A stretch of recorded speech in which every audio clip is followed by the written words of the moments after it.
I'd like to welcome everybody to Charlottesville. I'd like to congratulate Coach and his team for the Super Regional.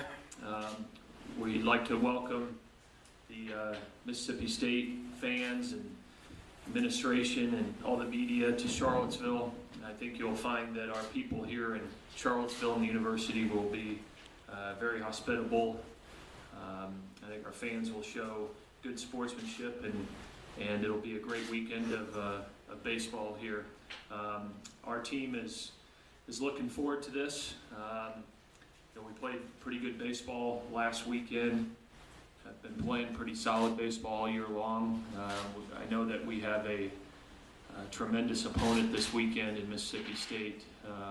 They look like they have one heck of a team, really great pitching and defense, and a really good offensive ball club. And, I know how well they're coached. Coach Cohen's one of the great ones out there in college baseball, and it's just going to be a great weekend. Everybody knows what's at stake.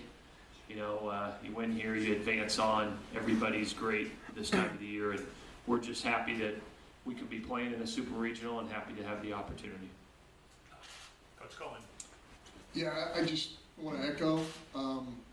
It's an honor to be here. We're excited about it. Tremendous facility. Playing an incredible ball club. I think that our kids are hopefully going to get beyond this draft thing. Is there a draft thing going on? Yeah, I guess there is.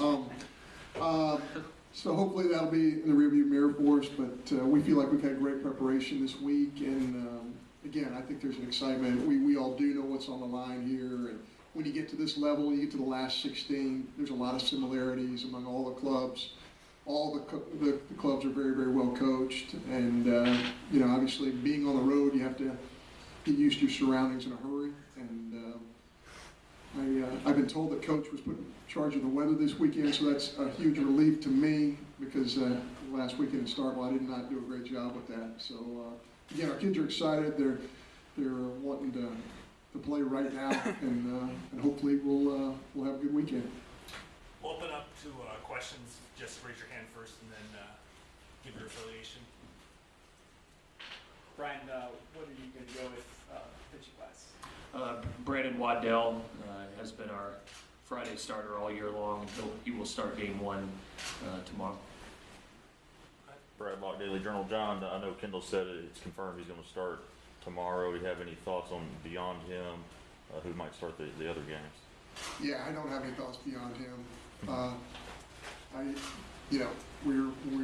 The neat thing about game one is you get the opportunity to watch your opponent play. Yeah. So that'll give us an opportunity to evaluate a little bit. Certainly, Kendall's a senior. He's one of our guys who pitched last Friday night for us, and we feel like with his leadership, it gives us the best opportunity to go up to a good start. John, how much does the fact that this is a win or go home, best 2 of 3, change just your general approach on a weekend rotation? You know, for us, it's different than most of the teams we play. It really, our biggest issue is who we used in relief versus who we're starting.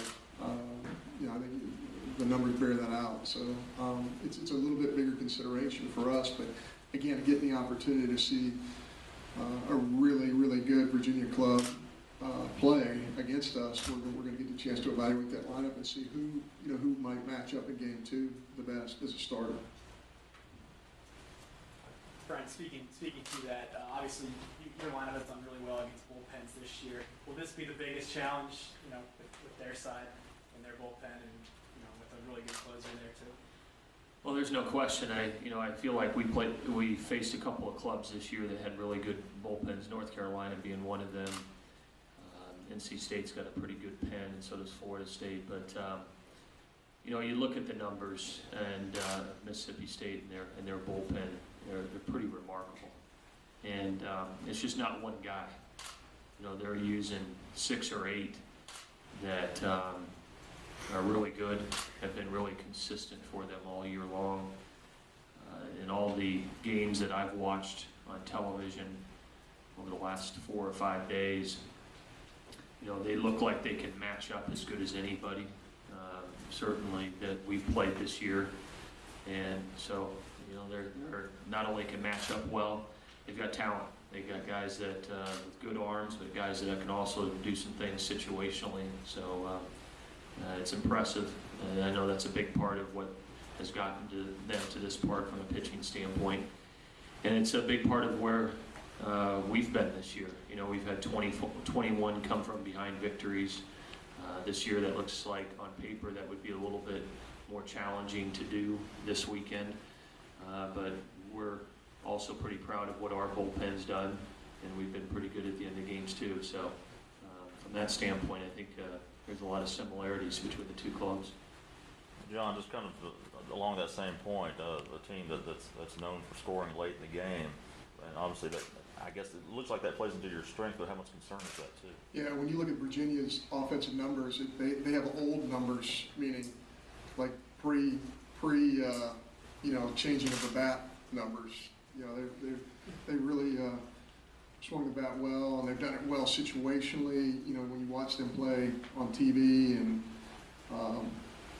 look at the numbers, it's not just that they score runs; it's that they don't strike out. And they do a great job getting on base, and you know they make the pitcher work. Every at bat's a great at bat, and it's a real challenge for any pitching staff when you know every single AB is going to be difficult. They just don't give at bats away, and sometimes pitchers can get on a roll, early in the count, getting early outs and getting soft contact, and I think that's one of the many things that Virginia just does a great job with. Their offense, just 1 through 9, they have outstanding at bats, and there's no accident.